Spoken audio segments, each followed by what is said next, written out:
So hello Simmers and welcome back again. We are in Germany today at Paderborn-Lippstadt Airport, which is actually the home base of Aerosoft, with this fantastic little airplane, which is the FlyJSim 737-200 V3,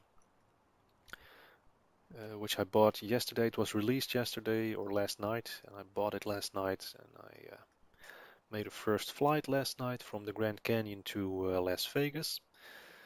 And decided to make a video on it to just show you what you get when you buy it. First of all, if you already own the 737-200 by FlyJSim, log into your store.x-plane.org account, go to the download section and see where the download for the 737-200 V2 is. There will be a coupon code there, and if you enter that, you'll get a 50% discount. So you get this for half price, which is quite a good deal. So that's being said. Let's just check out what you get once you have it. I just loaded in the airplane. We are in Paderborn, and first thing, if you have loaded it in and you move your mouse to the left, you get this little menu here.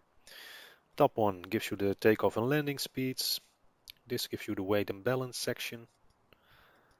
Here are some options. You can set like the weights for metric or how do you call it?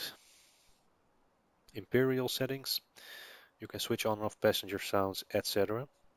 And you can enable ground power unit. We'll need that anyway, so let's just get it.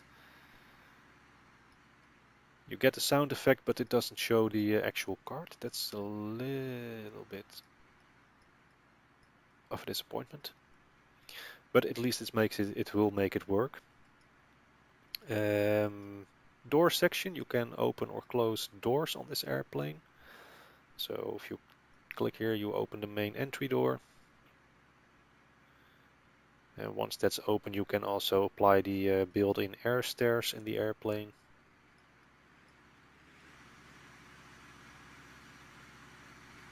And while that's coming out, let's just open the cargo doors.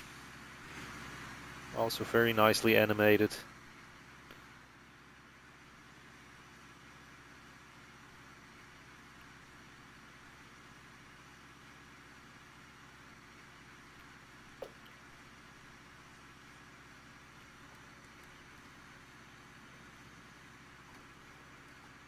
So with the now the passengers are able to board the airplane. Well, by the way, the scenery that you're looking at, the Paderborn-Lippstadt airport, that's default X-plane 11. There are a lot of beautiful German airports in the sim. Because a group of German flight simmers, they have built a lot of the airports and loaded them into the scenery gateway from Laminar. And Laminar has imported them into Paderborn, or in X-plane 11. And that's why we have this beautiful, beautiful Paderborn-Lippstadt airport scenery. The photo scenery tiles, they are from zonephoto.x-plane.fr, so the surroundings are not the default X-plane 11 scenery. Like I said, Paderborn, the home base of Aerosoft. It's quite an interesting region where it's positioned, from a historical point of view, that is. Very close to this airport lies the German town of Wewelsburg, which was during World War II the home of the secret SS headquarters. Heinrich Himmler, the chief of the SS, wanted to make the spiritual center for the SS in there. It's now a very interesting museum, so if you ever get to this airport and you are interested in World War II, definitely worth a visit. And another interesting place that's very close by, actually, if you look on the map, this is the airport, and here you see a lake, and that's the Möhnesee, or Möhnesee. And in here is the Möhnesee Talsperre, which is the dam. And that's become, well, famous or infamous for the dam buster raid during World War II, when the Allies, during a night raid, used bouncing bombs to destroy the dam, causing major flooding in the lower hinterland of the lake, killing a lot of civilians. And there is some debate among historians about the impact that it actually had on the war effort. Well, that's a debate for the historians. But anyway, let's just get back to the business why you are here for, and that is the FlyJSim 737-200. Now I'm just messing up my controls. So let's just take a look at the outside model. Well, just like the V2, outside modeling is very nice. It's even more detailed. With the PBR, the physics-based rendering in X-Plane 11, it's just a bit more amazing than V2. There's a very nice sound engine included as well with 3D sound. I will get to that in a minute when we have started up the airplane and are taxiing out. But when you are circling your view around the airplane, you will hear a different engine sound from each position, which is very, very nice. So they really made, or he made really good use of all the the new extras that X-Plane 11 brings over X-Plane 10, which is a good thing. So let's just power up the beast, switch on the battery, and enable the ground power. Now you can actually run some checks. So let's do the stall warning, the Mach airspeed,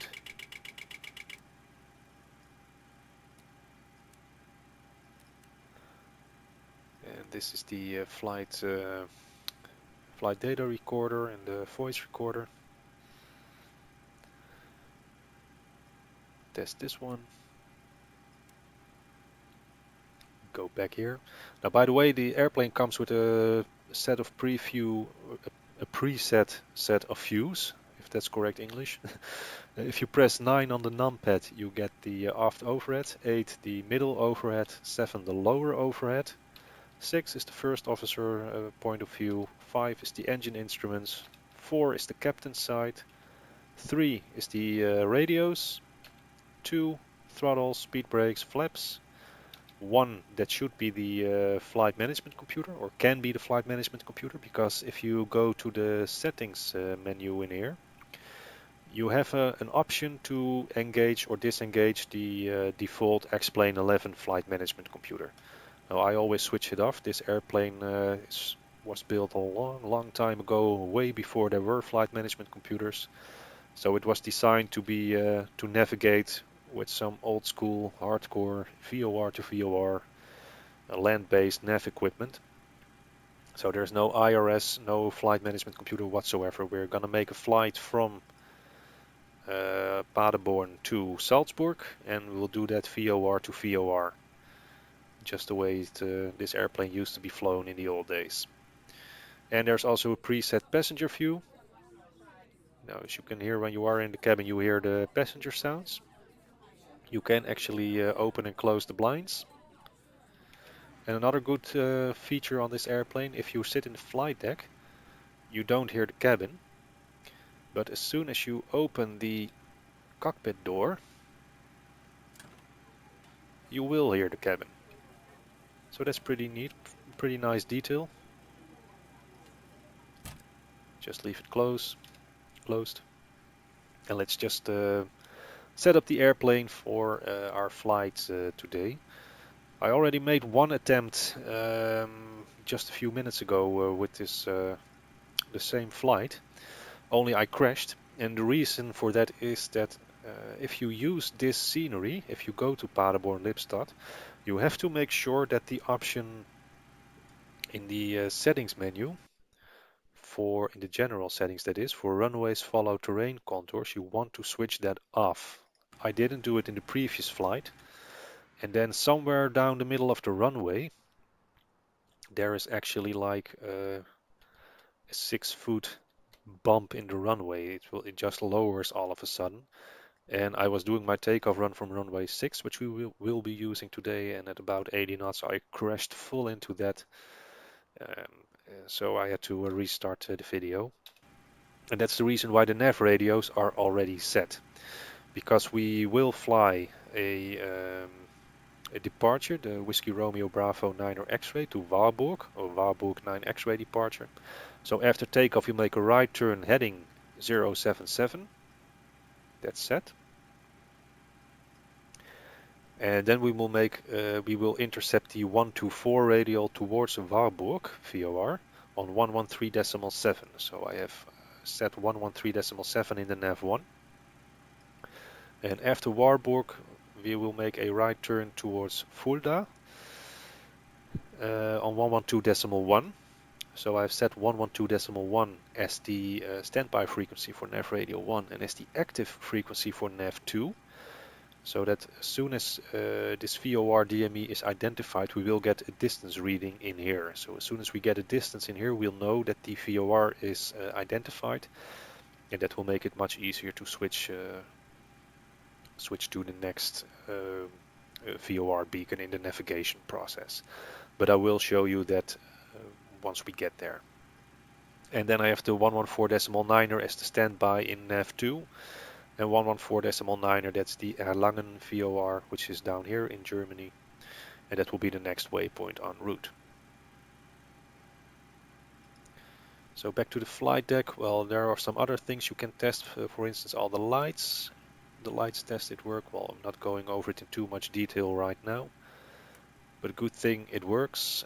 We can test the engine oil quantity test. So if you press it, it goes to 0 in here and then they will move back. Same with the fuel quantity. And the ground proximity warning. Glide slow. Pull up. Wind shear. Wind shear. Wind shear. Terrain. In up. Airspeed low. Sink rate. Pull up. So let's just arm the emergency lights while he's busy doing his stuff. Too low. Terrain. Too low. Gear. And let's make this airplane ready for departure. So let's switch on the fuel pumps. Glide slow. Start up the APU. Bank angle. Bank angle. 100. 50. 30. 20. 10. 5. Switch the window heaters on. Leave the galley power off for takeoff. And the pressurization, well, let's say we climb to flight level 350. And for flight level 350, we need 7,500 feet of cabin altitude, so increase this one to 7,500. And then we have to land in Salzburg. I think that was 1,410 feet. Let me just check that. Yeah, 14 and 11. Well, so 1,410 on the landing altitude. Switch the on-bed position lights. And we have a APU start, so let's set that to the buses and disconnect the ground power.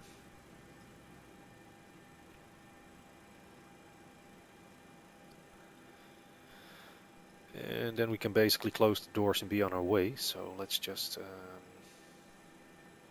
pre-plan our pushback. It works with the better pushback add-on. I just checked it in my previous flight. So this is alright. Ground to Cockpit. Plan acknowledged. Call me through the menu when you're ready.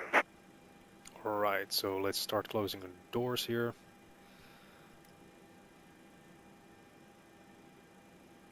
Oh.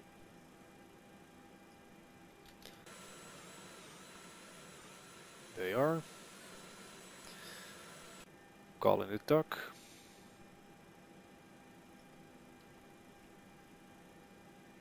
Ground to Cockpit. Toes driving up.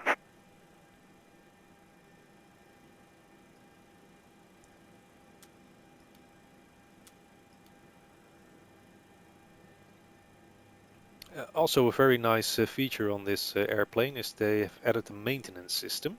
If you switch this on, it will lock the amount of flight time that you have, and well, it will engage random failures And of course, the longer you fly, the more likely you'll get a failure. So that's something to add a little bit of realism. If you're into it, you can switch it on. If you're not into it, you can leave it off. For this flight, I'll just leave it off. We have to set our altimeters. They're 1026. Okay, all doors and hatches are closed. Ready to connect. Set parking brake. Parking brake is set, you can connect. And 1026 is set on all three Q and H's. And it also comes with checklists, so before start checks, the battery that's on, APU is on, stall warning was checked, emergency exit lights armed, passenger signs on, the window heats, they are on, the radio set, the radar is off, and the transponder is set, and standby. APU is already started. And bypass pin inserted. Release parking brake. The anti-collision lights switch on. Galley power is off. Backs, they are off. We have to open the APU bleed and the isolation valve. And this is a startup instruction. Well, I already know that, so I'm not going to use it. So let's just release the parking brakes and be on our way. So brakes disconnected, clear to push. Starting pushback, and you may start the engines. Roger, starting sequence, first 2, then 1. So we'll just start up engine number 2 first and then number 1. And that's just the same drill as any other 737 if you are familiar with the type of airplane. So it's just to start it to ground, monitor the instruments here, and as soon as this needle reaches 20, we will open the fuel flow. And then monitor that all the needles stay in the green.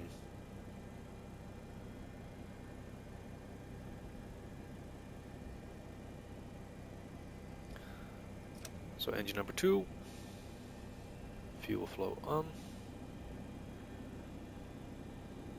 Now we see some more needles coming alive.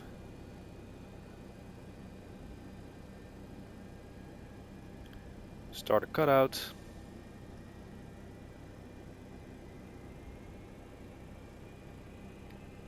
All nice in the green. Just the way we like it. Engine 2 is stable. Start number 1.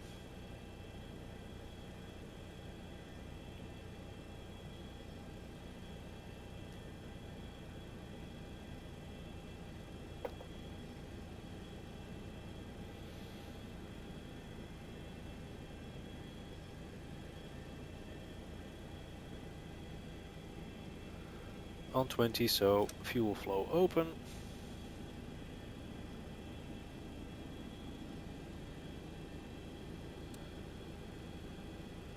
Start a cutout number 1. And again, check the needles.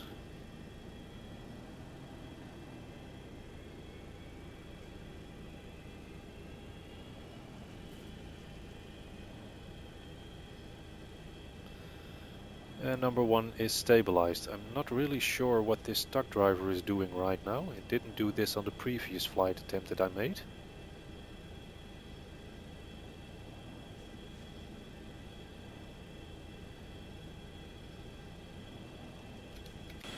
What the hell is wrong with this guy?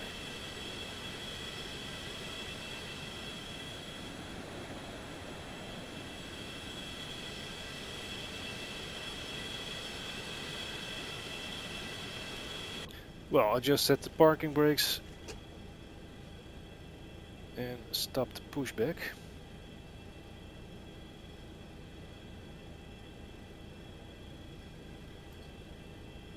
It was flawless on the first attempt, so I'm quite anxious to know what is causing all this.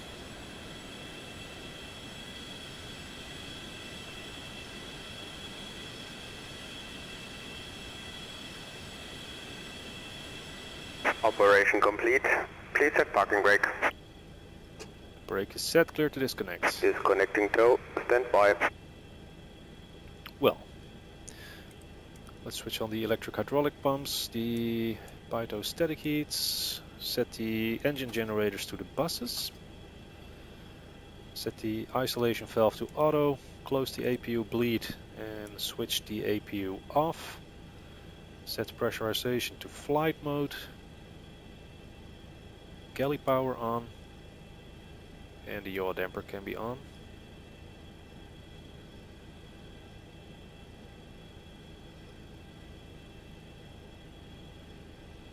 Set flaps 5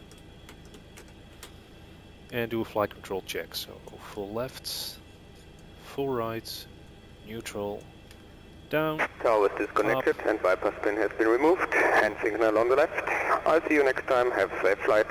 Thanks for your help. See you next time. Bye bye. And rudders full left, full right, neutral. So flight controls are checked. Duck is driving away. Taxi lights, runway turn-off lights on. Position lights on. Well, he did show us the nose wheel steering pin, so parking brakes off.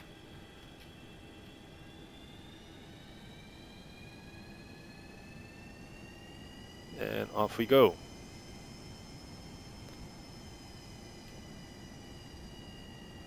To runway number 6.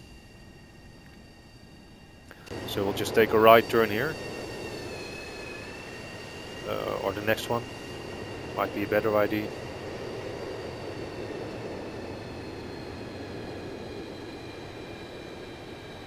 And this is a good point to show the 3D sound. Or I'll just do it when we are on the long straight line there.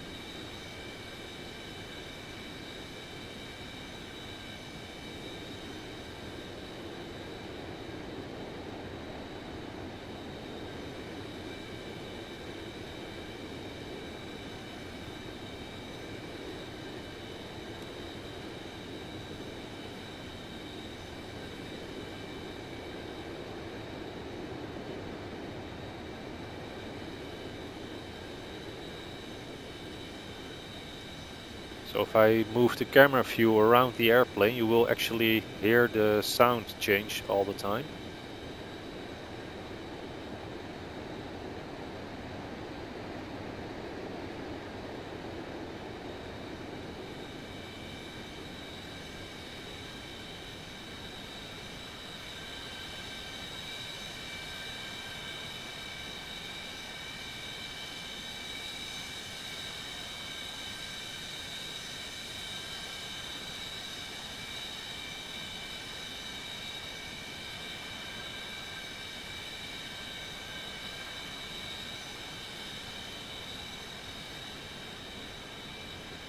But anyway, back into the flight deck, because that's a bit easier to control the airplane. I will just take off, and then once we are in the air, we'll try to explain a bit more about VOR to VOR navigation for those of you interested.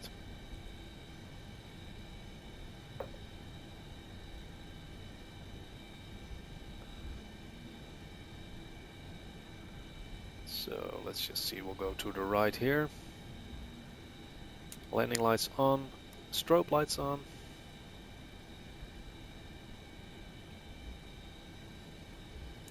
Recirculation fan on. Bex. Approaching On. 06. And just line up and wait, runway 6. Now, again, the lighting in this airplane is just very, very nice. On runway 06. Yes, we know. Thank you. So here we are. Nice sound on the brakes. So let's just run the before takeoff checklist. Anti-ice as required is switched off. Pitot heat is on. Flight instruments are set for departure. Flight controls are checked. Speed brake is down. Step trim. Oh, we have to set that one. Because we're going to make a flaps 5 takeoff. So the trim will be 4.38. It's now on 5. This is 4.5. This is 4.3-ish. Should do the trick. Flaps set 5. Green lights. Electrics, no lights. Fuel heat is off, hydraulics pressure and quantity is normal, APU is off. Pressure set for cruise altitude. On runway 06, on runway 06. Flight level 350 with cabin altitude 7500 is set. Ground flight switch is set to flight mode. And EPR and airspeed bugs are set. Transponder on alt. And landing lights are on. So we are good to go. So just open up the throttle. This airplane doesn't have an auto throttle system. So everything is done manual in terms of engine control. Well, they spool up nice and even, so let's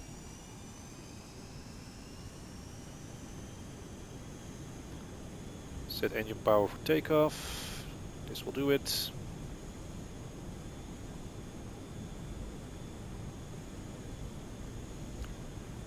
Airspeed active, 80 knots.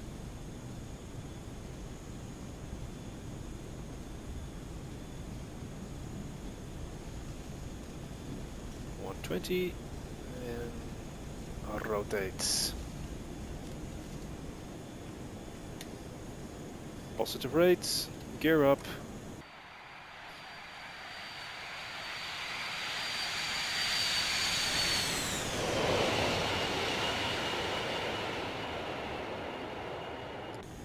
And here we are climbing out, so right turn heading 077 to intercept on the VOR.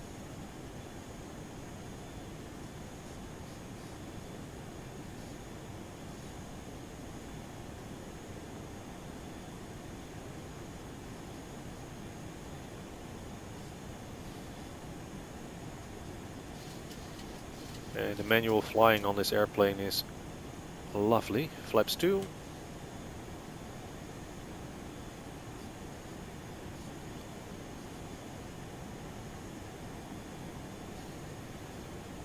Flaps 1. And flaps up.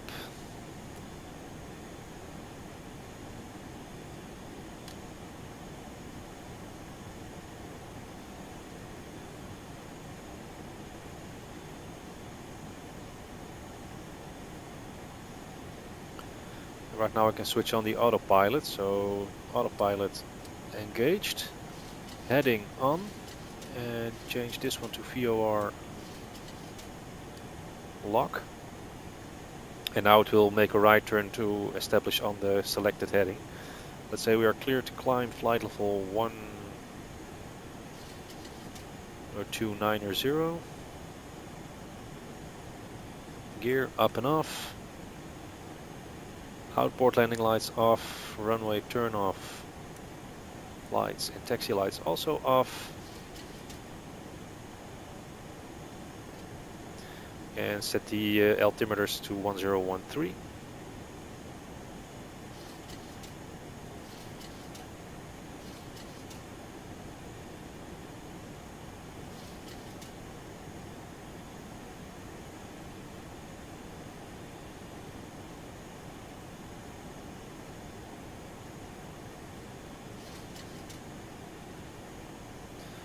So here we are climbing 7000 on the 124 radial inbound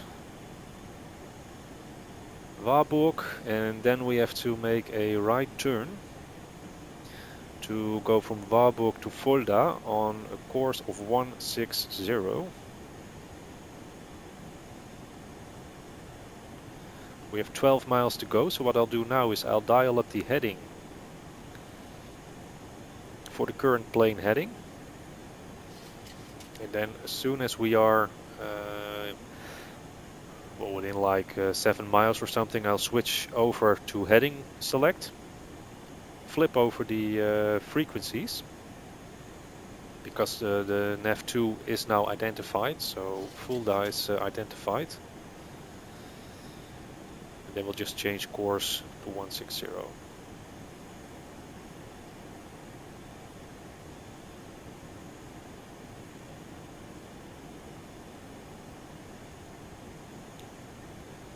What I will also do is set this one to indicated airspeed. This will make sure that the airplane flies 250 knots and then continues to climb. Above 10,000 feet, so the landing lights off.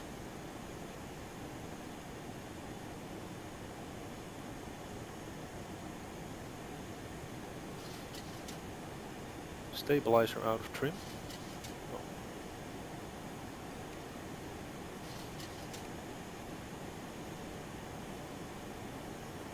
Looks alright.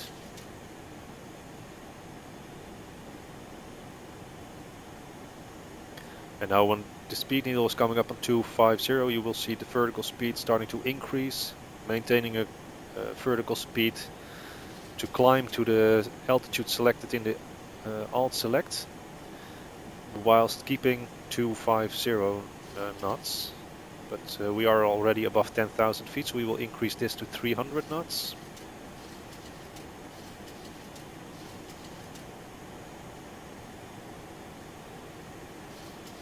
Let's select heading select, flip over the frequency and set course 160.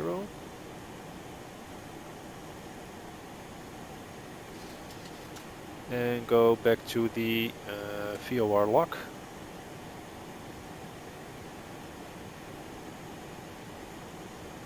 Now the airplane will make a right turn to intercept and establish the 160 radial to Fulda.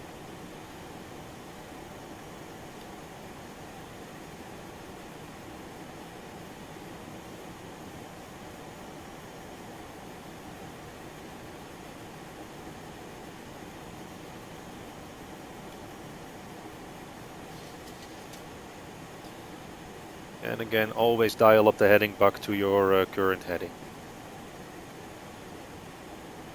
And we are 57 miles away from Fulda. So what we will do now is select the 114.9er as the alternate for nav radio 1. So dial this up to 114.9.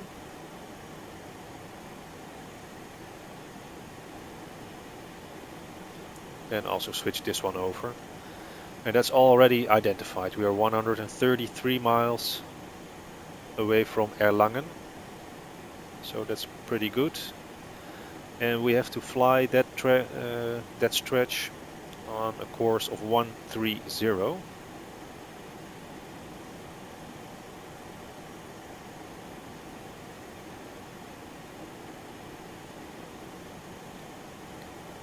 Check that the pressurization is working. Seems alright.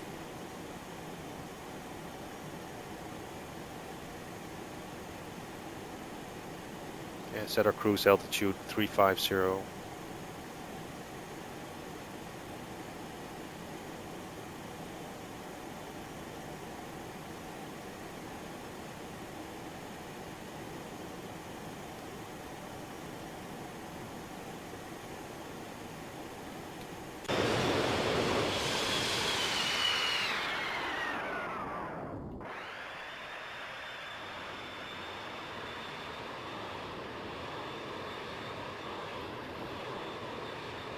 On our way over Germany, heading south towards Austria, Salzburg. Beautiful day for flying. The skies over Western Europe.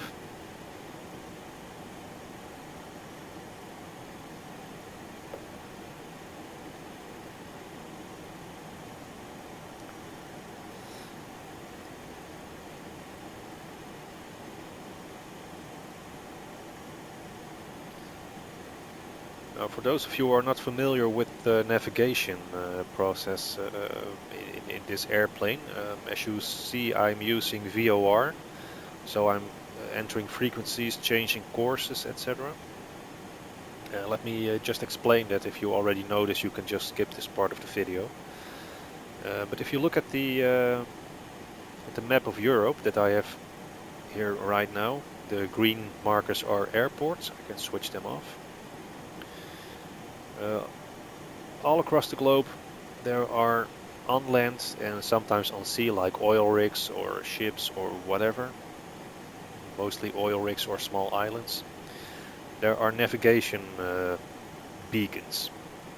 And these beacons, you can see them here, are well, you have NDBs and you have VORs, and sometimes the VORs are equipped with DME. VOR stands for VHF omnidirectional range, and it's basically just a radio station sending out a signal on a frequency, just like any commercial or public radio station that you can listen to music to, or talk radio, or whatever you like. And if you know the frequency, you can of course tune into that. And in the airplane there is a receiver, which is this gauge in here, and you can change the course. So basically what you can do is you can tune into a VOR. For instance, in our flight right now we are tuned into Fulda VOR on 112.1, and by selecting a course here you can choose from which direction you want to fly to that beacon. So for instance, I can put in, I want to fly over Fulda to the east. Then I would set course to 090. I would have to change my heading straight south, 180, because that would make me fly on a so-called intercept heading for Fulda. And the trick is that this needle consists of three parts. You have the top and the lower part, they are always in line, but the center part can move. It's just like an ILS basically, without the glide slope, only the localizer. And as soon as you have this one as one long line, these three parts, then you are flying either to the beacon, indicated by the arrowhead here, or away from the beacon. If that's the case, then this arrowhead will be here pointing backwards, meaning you are, right now we are flying towards the beacon or inbound. Once we've flown over it and maintain on this course, then we are flying outbound. That's basically the VHF, VOR to VOR navigation. So right now we are flying towards Fulda. We already have dialed in the frequency for the next beacon, which is Erlangen, which is down there. Also VOR with DME. DME stands for distance measuring equipment. So you get a radio signal. Once you receive it, you will also know the distance you are away from that radio beacon. And that's how you navigate VOR to VOR over our globe. Because what you usually will use most of the time in more modern airliners like the 757 or the 777 or the Dreamliner or any Airbus, you will use intersections. Now intersections, we have a lot of them as well, but intersections only exist in a computer database, and they are basically a coordinate, and that coordinate has been given a name. So for instance, if I go to, on the ground, if I would go to this position, exactly this coordinate, I wouldn't see a thing. Maybe a field, maybe I'm in a forest or in a town, whatever. But there is no radio beacon. When I go to Fulda, the exact location, I will see a radio beacon somewhere. So this is a physical presence, whilst the intersections only exist in a computer database. And that computer database is called an ERAC, and the ERAC is updated every month in a new cycle, the so-called ERAC cycles. So these points may change over time, because maybe because of noise abatement they say, well, Swarm, it's not so handy, it's over a city, let's move it down there. So that's all possible with the intersections. And when you are using them, then you are using AirNav navigation. But you have to have an airplane that is equipped to do so. For instance, the 757 with the flight management computer. But in this case, our 737-200 isn't equipped, so we cannot use the intersections for navigation. We are 9 miles out. Heading is still set, so let's just switch the heading select on.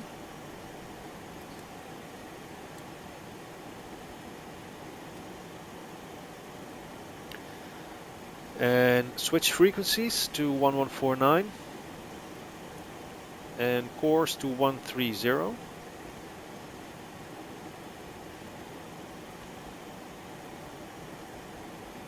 Now, as you can see, the center part is now away, so now I will switch this mode selector from manual to VOR lock. And now, as soon as this center part of the needle moves in, the airplane will make a left turn heading 130 until it has the 3 parts aligned perfectly, and then we are flying towards Erlangen. And from Erlangen we have to fly to Roding, and Roding VOR has a frequency of 114.7, so let's dial that one in already as a standby frequency here. And as an active one in nav2. And as you can see, we are now 147 miles away from Roding. The needle is moving into position, so anytime now the airplane will start making a left-hand turn to align on the course 130. There we go. To go direct.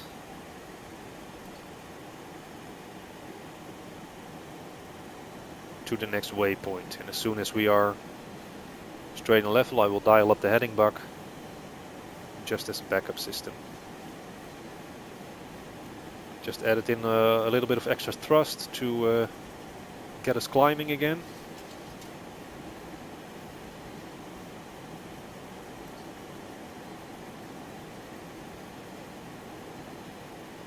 And we're level again, so dial the heading.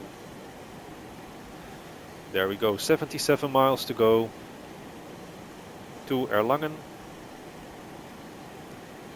and 141 miles to go to Roding. Now in my flight plan, the courses are in this column.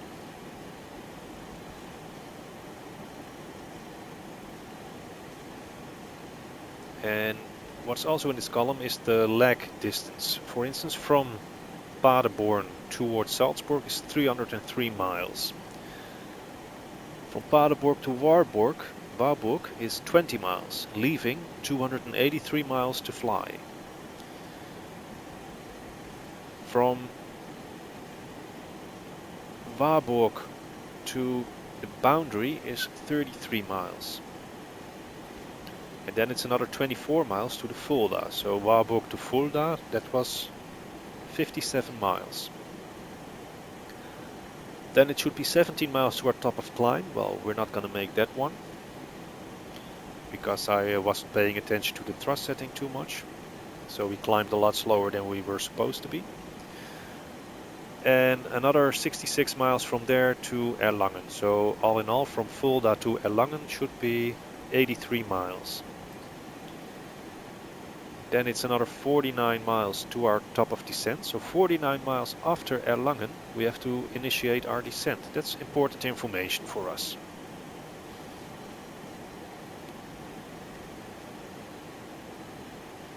I will just lower the speed also a little.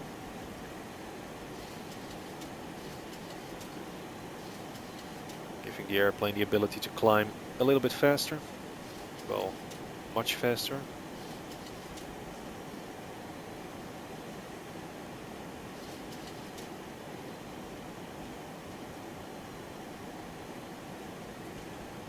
In real life you wouldn't have these rates of climb during a flight, especially not when the flight attendants are serving meals and going through the cabin.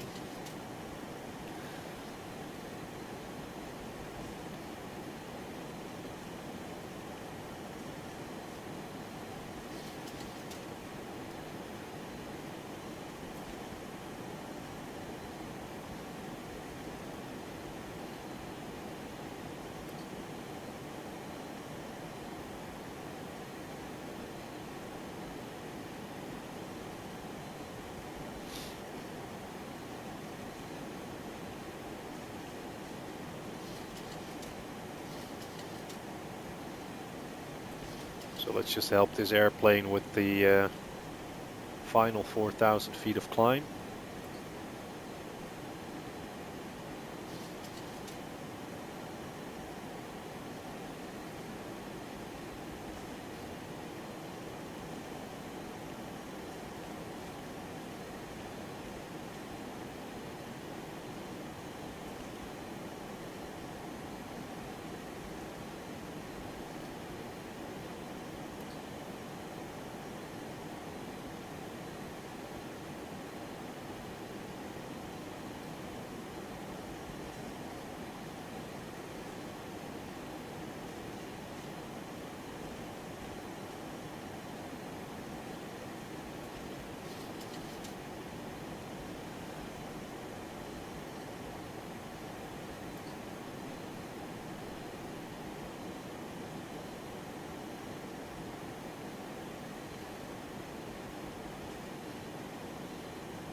As you can see, I'm constantly reducing the speed so that the vertical speed will stay above 1,000 feet per minute until we reach 350. Then I will move the speed back up again to the cruise speed.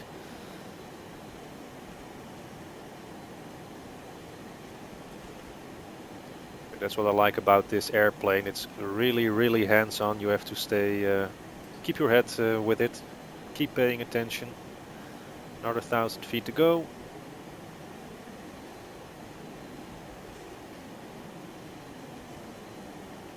It's a handful, but all the more rewarding when you complete a flight. At least when you complete it successfully, that is.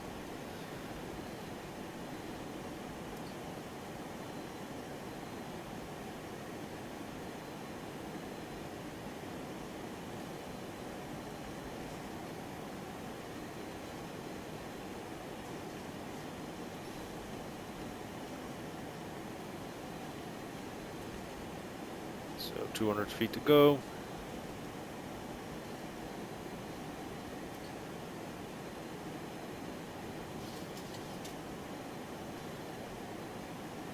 "35,000 feet, we are now at our cruise altitude.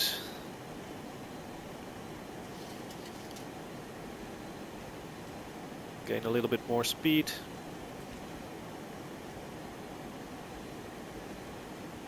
It's quite a strong wind here, judging by the flight control movement.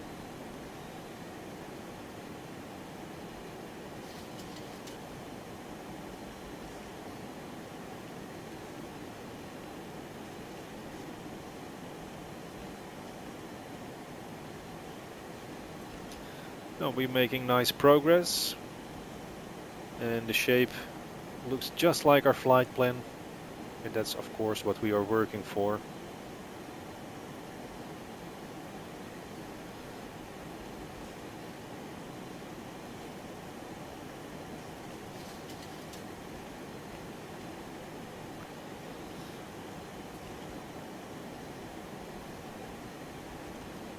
So right now speed is approaching our speed bug, so we have to start to reduce some engine power.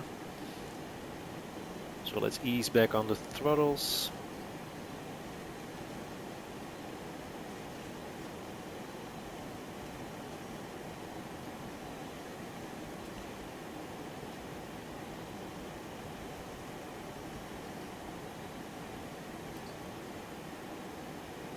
You really have to fine-tune your thrust settings to keep the airspeed where you want it. This seems about right, so let's just make sure that we don't gain or lose too much. But this is about 270 or 0.80 Mach, so let's keep it to that one.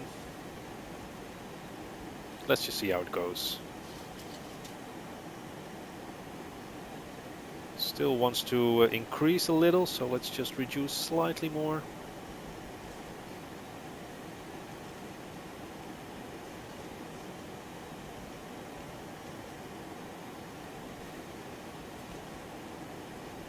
And a little bit more.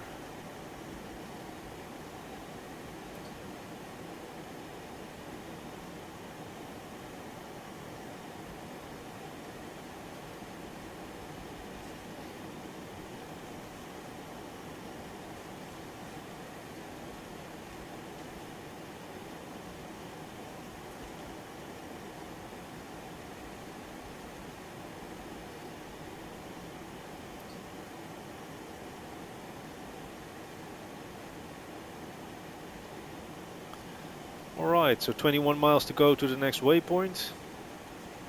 Let's just take a quick peek outside.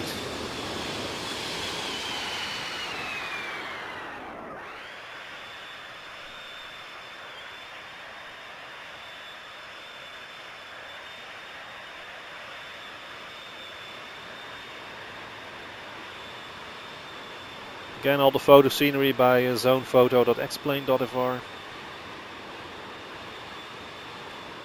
Clouds, SkyMax Pro v4.6.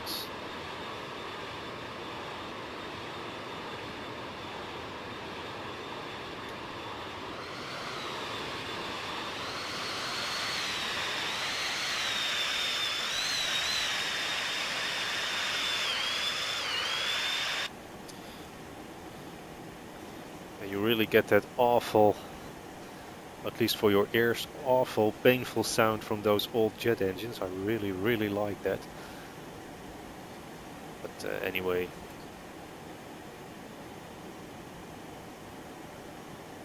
"13 miles to go before we have to change frequency and course again.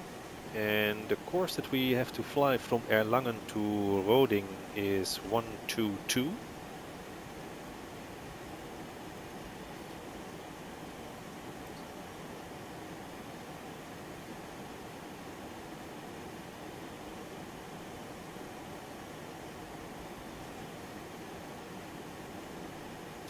So 10 miles. 9. And then once we reach 7 miles, I'll switch back to heading select and change the frequencies and set the course for the next waypoint.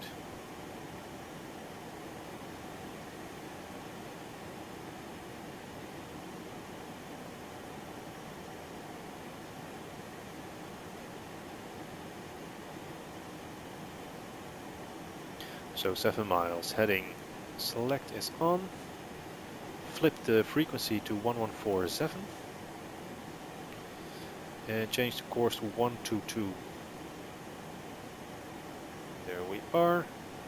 This one back to VOR lock, and then the airplane will make a slight left turn.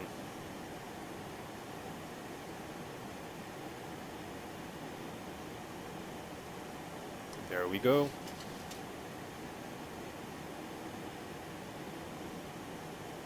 For the next leg towards Roding.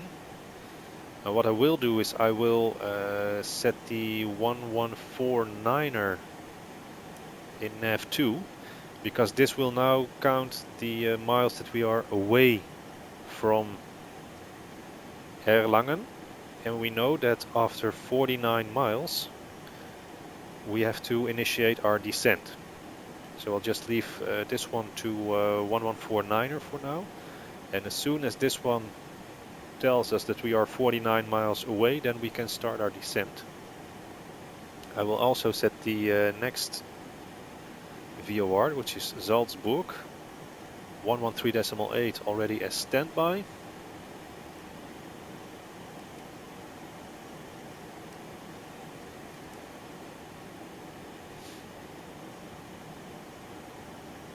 As you can see, we are now 8 miles away from Erlangen. So another 40 miles to go.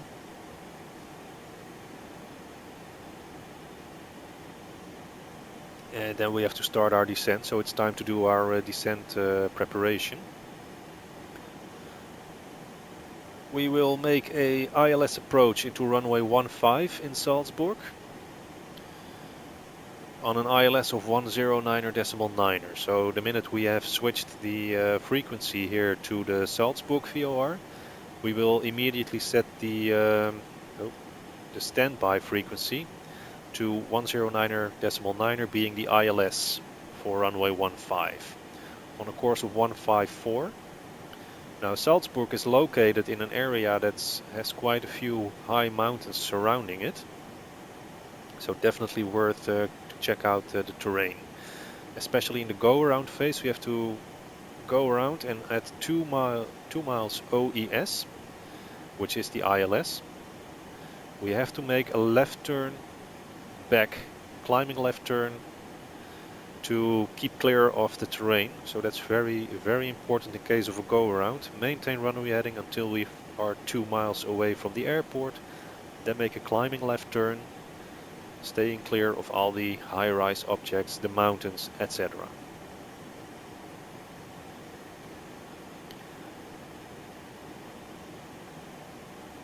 We have to be at an altitude of 4,000 feet to intercept the ILS, so that's what we will descend to. And there's it's a pretty straightforward ILS approach, glide path of 3 degrees, nothing too special. And we have to keep in mind that the aerodrome elevation is 1,411 feet. Let's see if there are any NOTAMs in the flight plan concerning Salzburg.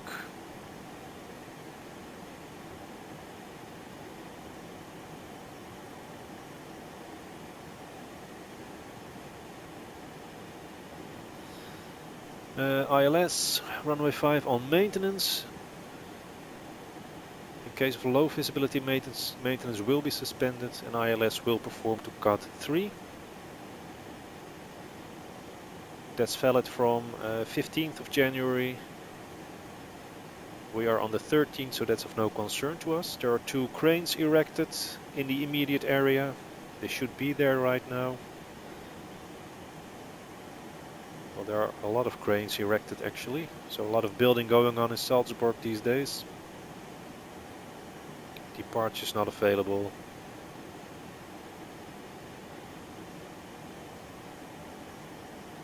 January 14th, hot air balloons, none of our concern. So doesn't seem to be too much going on in Salzburg that will influence our approach.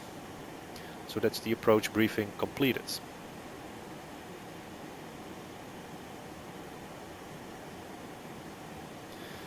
Once we have to start our descent, I will switch this one from alt hold to indicated airspeed and close the throttles. Closing the throttles will cause the airplane to lose speed, and because it has to stay on the speed buck, it will tilt the nose forward, descending the airplane to the selected altitude, and we will select altitude, well, let's just go down to 4,000 immediately.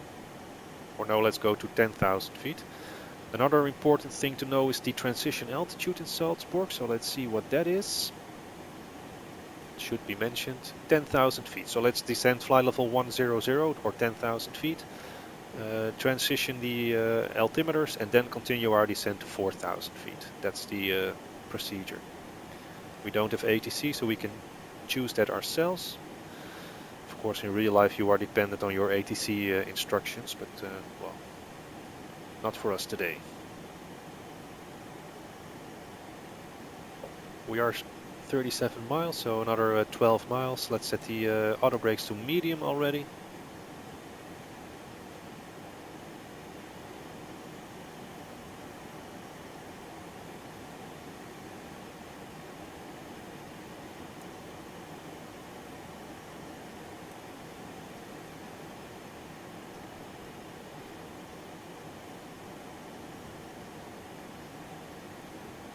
So another 9 miles before we have to start our descent.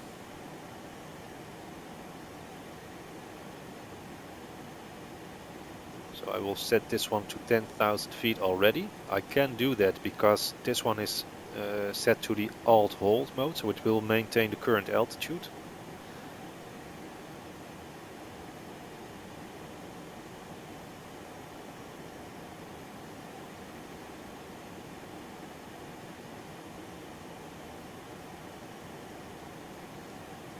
Let's set the radio altimeter minimums to 250-ish.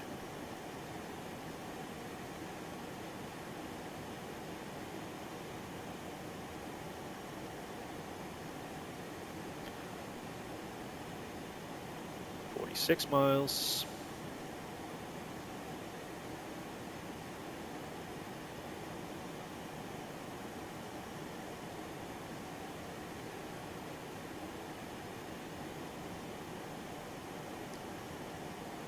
So 48 miles, and And that means that we can set the switch to indicated airspeed hold, close down the throttles, 49 miles. We start our descent into Salzburg.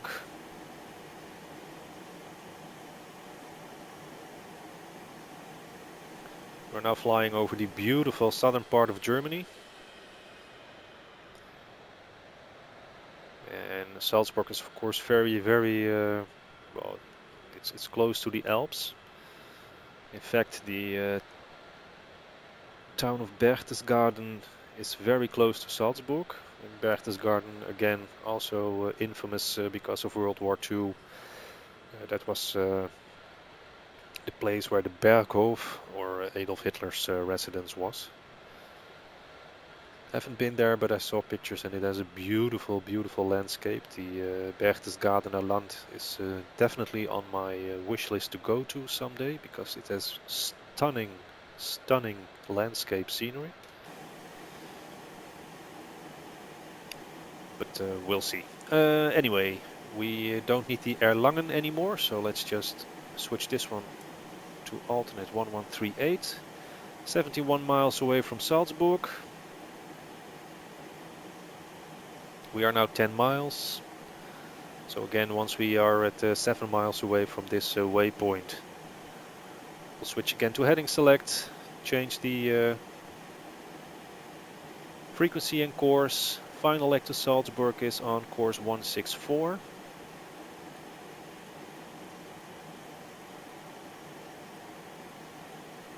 Seven miles out, heading select.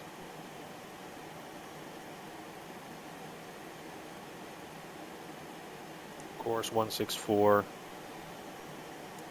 Flip that one over 1138. It is now moving in, so switch this one to the VOR lock. And the airplane will make the right turn to fly direct into Salzburg. And like I mentioned in the approach briefing, we will now set the nav 1 standby frequency to 109.9.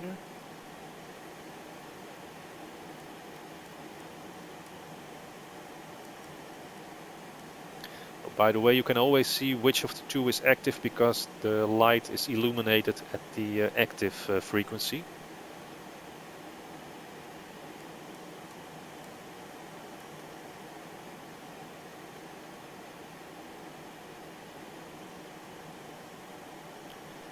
And here we go.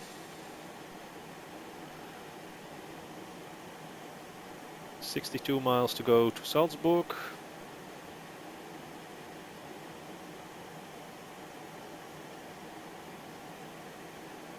I think I'm gonna add a little bit of drag to increase our descent because we're flying pretty much straight in. So let's put the passengers in their seats. Cabin crew, prepare for landing. So we now alerted the cabin crew that they have to start cleaning up the cabin, making it ready for landing. And as soon as we are close to the ILS, I will call them to take their seats. It is a beautiful day for flying here. Let's just check out the Salzburg meter. It should be here. Oh, we're not in range yet.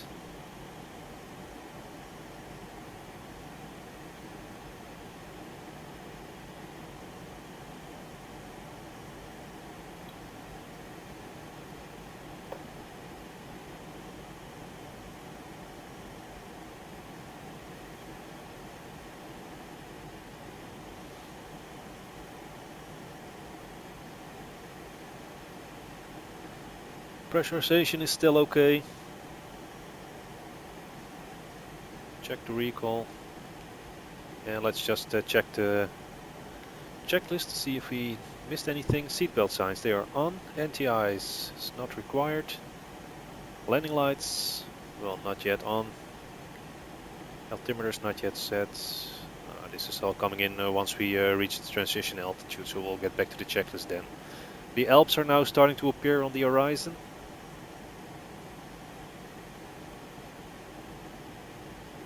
"50 miles to go. Still a long way to go. go down, that is.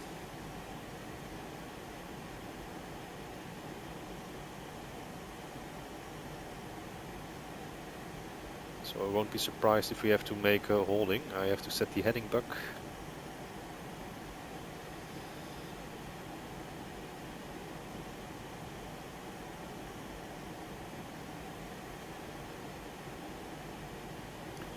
And the heading for the ILS is 154, or the course that is, so 154.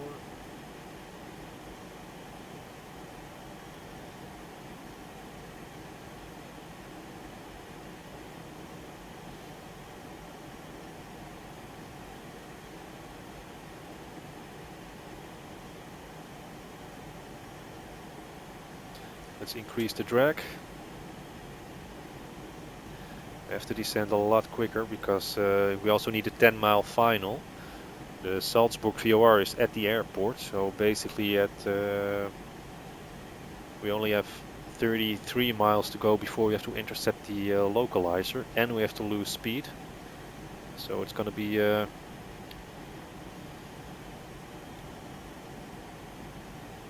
be quite challenging all in all. I think I have to factor us in for a short bit. Right now the scenery is being loaded, judging by the frames per second.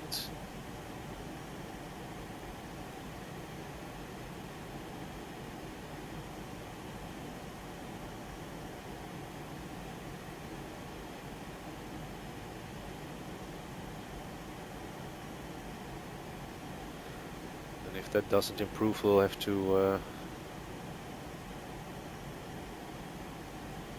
set the weather manually, because then usually there's something wrong with the winds, and the wind in X-Plane 11 really brings the sim to its knees, at least mine, my PC.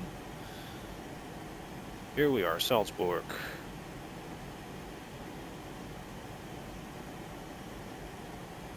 Oh, wait a minute. Let's just do something about that. Let's customize the weather.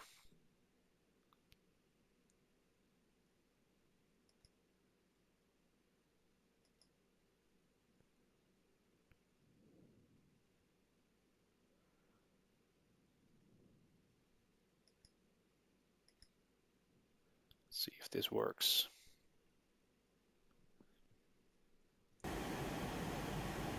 And there we are.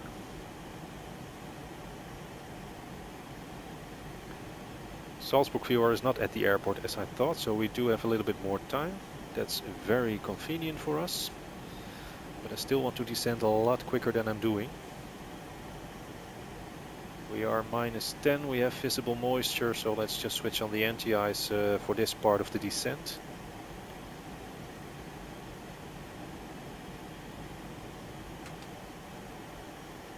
I think we're good now with the approach. So 10,000 feet, still 4,000 feet to go.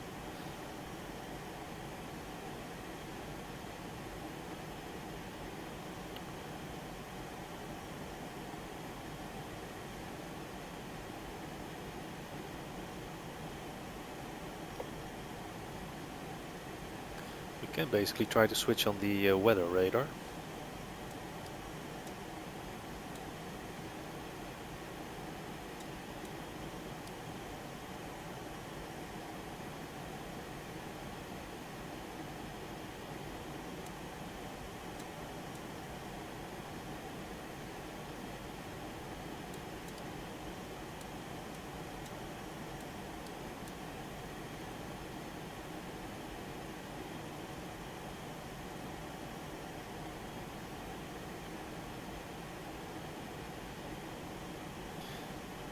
Not a lot is happening on the weather radar right now. Let's just check it again in a few minutes. 10,000 feet is coming up. 1,000 feet to go. Then we have to reduce the speed, set the altimeters to the altimeter of Salzburg, which is 1022.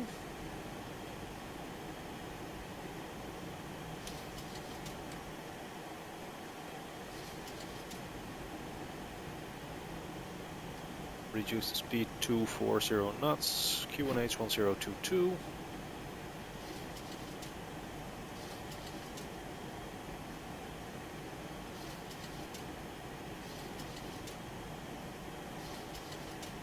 And allow ourselves to descend 4 to 4,000 feet.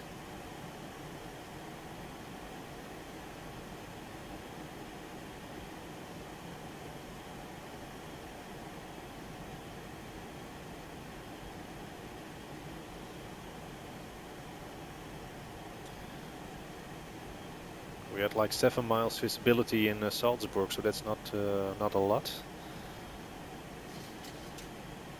But plenty to make a normal landing using our ILS. And of course the landing lights have to be switched on below 10,000 feet.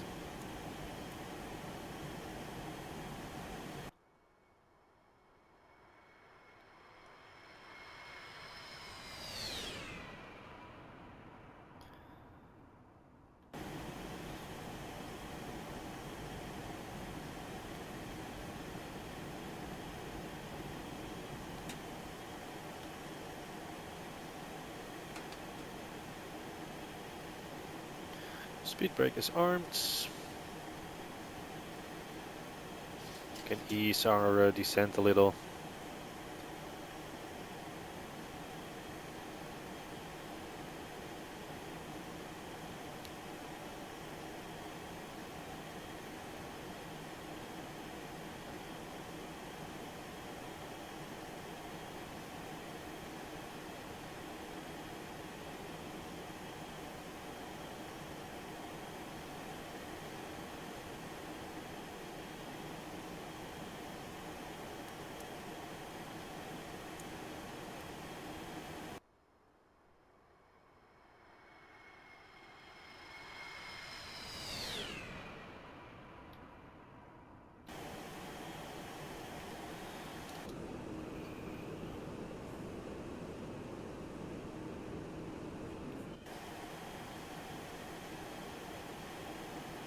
Some broken clouds.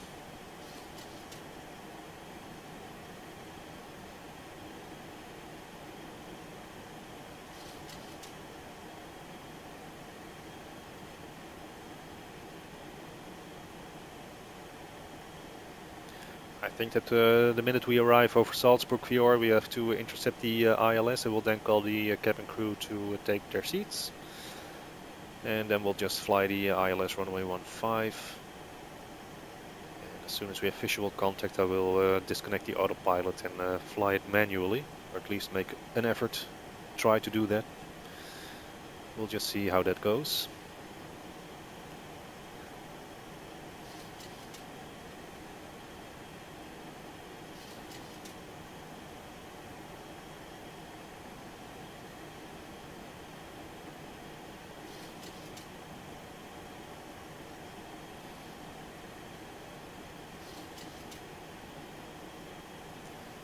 $15 miles to go. Let's reduce the speed further. 210 knots. Or 220 knots, that is, sorry.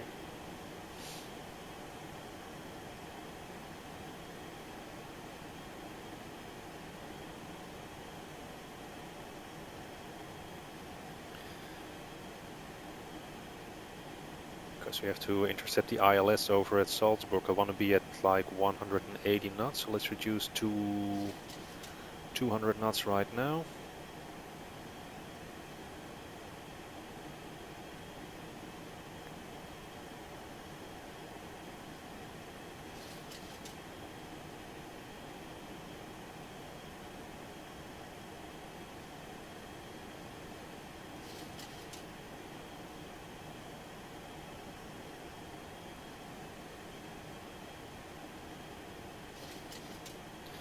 And check our landing speeds. We will be making flaps.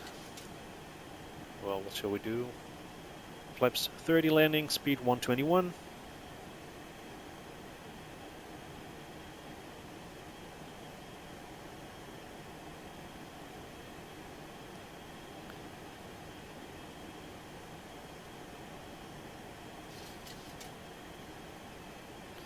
10 miles to Salzburg, 22 miles to the runway.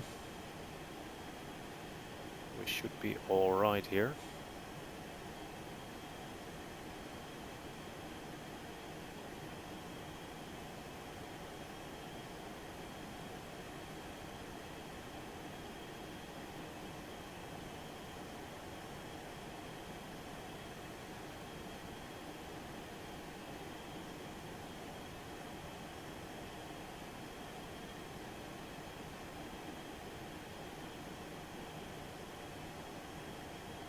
So 7 miles to go. Again, switch to the heading select. Switch over the nav radio frequency and the course 154.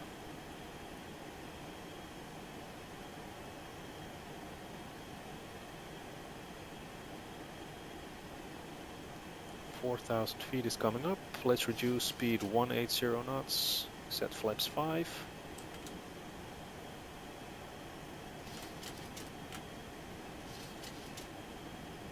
And increase some thrust to maintain that speed because we are now going to fly level.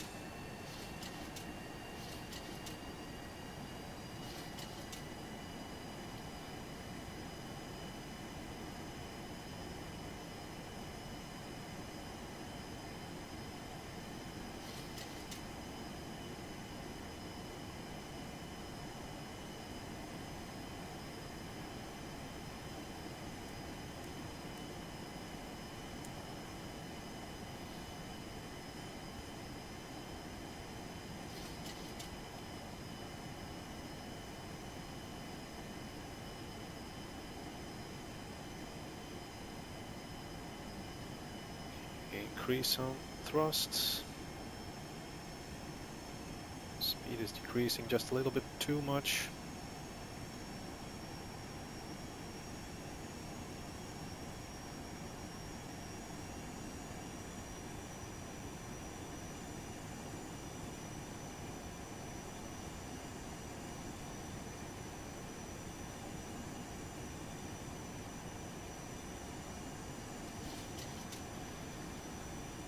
Let's make a right turn heading 174 to intercept the localizer.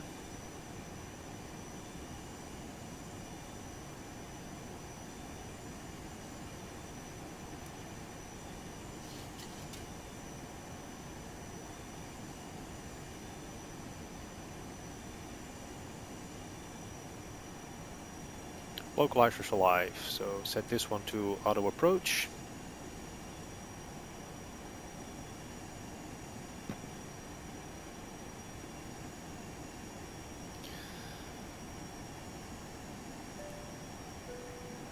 Cabin crew, take your seats for landing.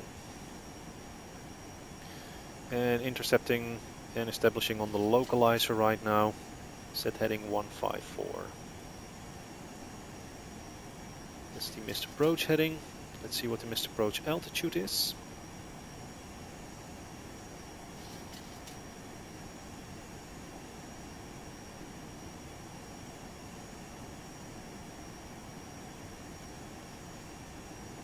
There's no missed approach altitude, we'll just leave that at 4,000 feet.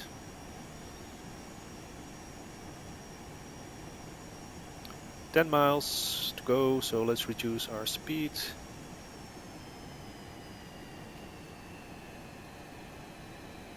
"150 knots.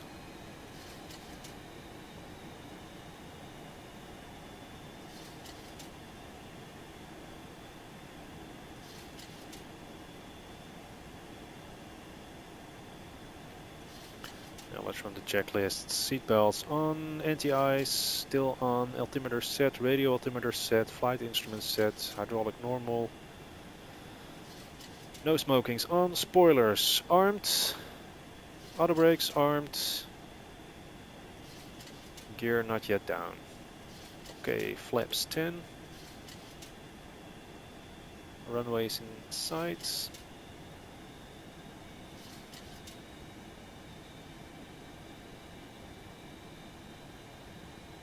Glide slope is captured, by the way.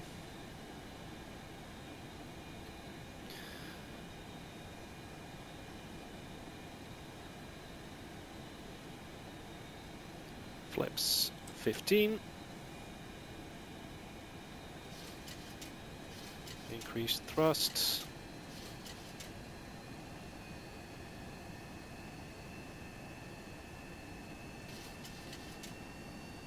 Gear down.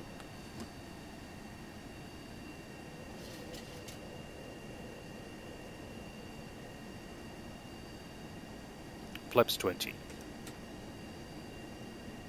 25 that is, I'm sorry. So set the speed bug 121.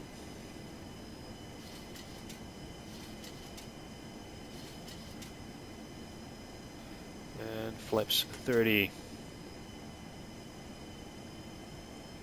5 miles to go.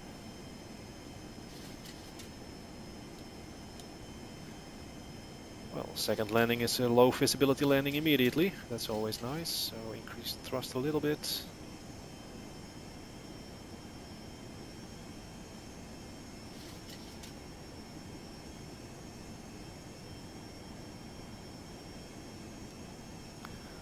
Looks like it's going to be an automated landing.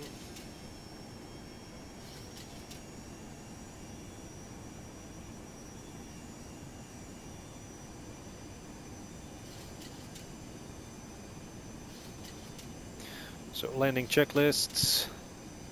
No smoking on, spoilers armed, auto brakes armed, gear down, lock 3 green, flaps 30 set, landing checklist completed.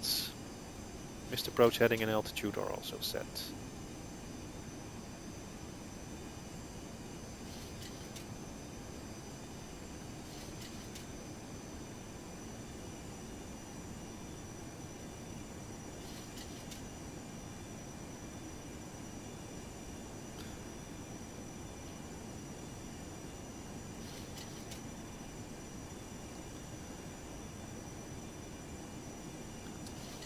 Autopilot disconnected, pilot has control.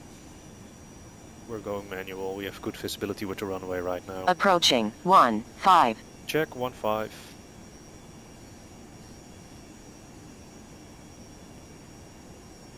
Speed is slightly high.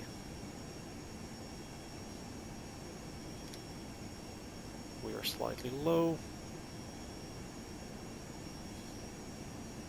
Drifting slightly towards the right, so correcting to the left. Oh, the response to the controls of this airplane is beautiful. It really flies very nice on manual control. We'll go for a visual landing now, so fuck the ILS, I'm sorry. Here we are. Oh, now we are too low.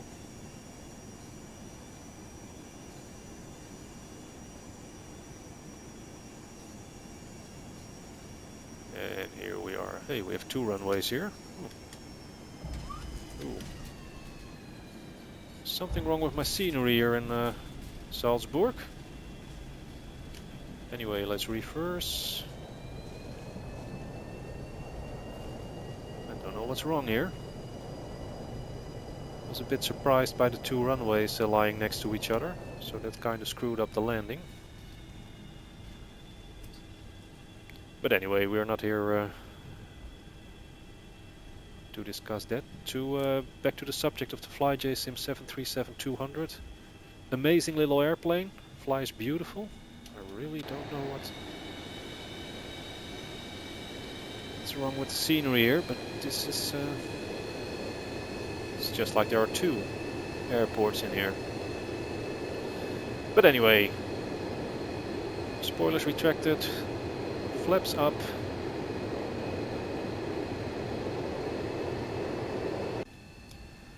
Landing lights can be switched off. Taxi lights on. Let's just start the APU.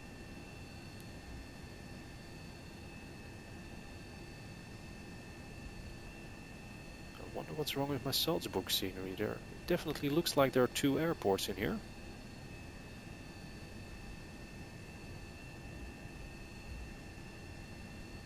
Not the way it is supposed to look.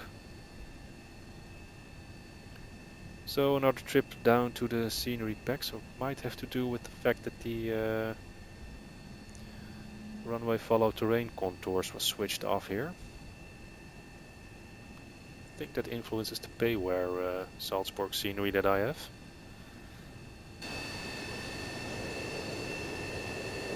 Definitely worth checking out.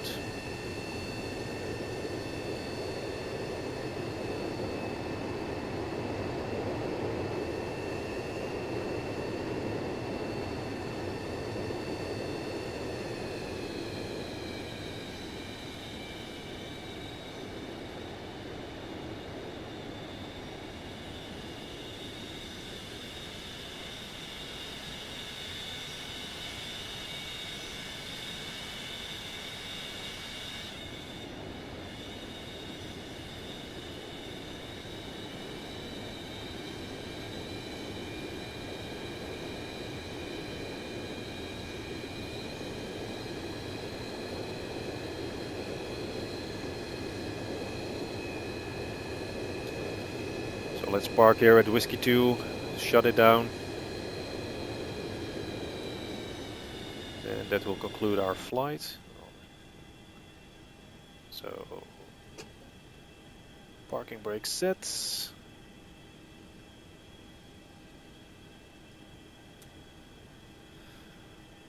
Thought I started the APU, but I didn't. So, NTIs can be switched off. Pito heats can be off. Window heats. Flight ground switch back to ground.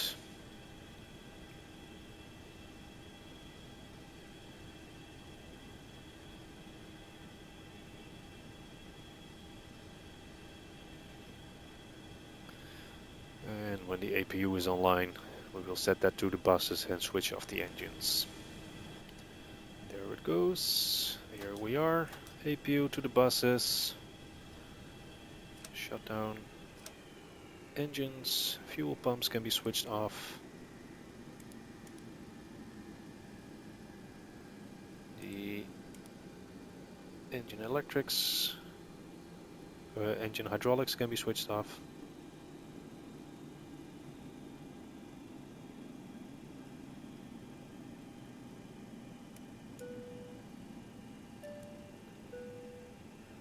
Cabin crew, disarm slides.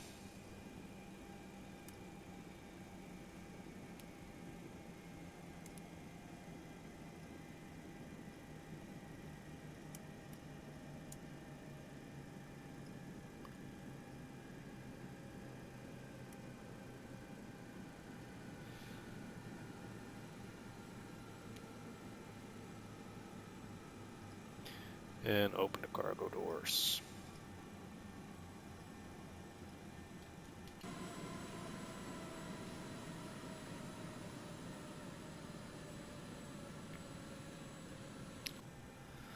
Right, so that concludes this flight with the FlyJSim 737-200. Well, I already liked the V2 for the 737-200, but the V3 is definitely worth buying. Really like the handling, like all the details. A lot of the tests now work, so it's starting to become like this is a study level add-on. And especially if you like the old school navigation with VOR to VOR. Oh, I have to switch off the radar. Otherwise we'll fry the ground crew.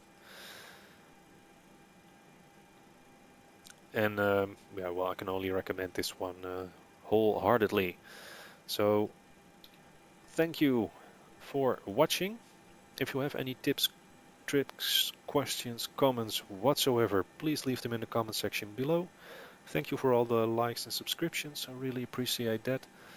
And if you have any requests, feel free to make them in the comment section. I cannot guarantee that I will grant all of them, but if there's something interesting and I think I'm able to do it, I will try to make a video. So again, thank you for watching and bye bye.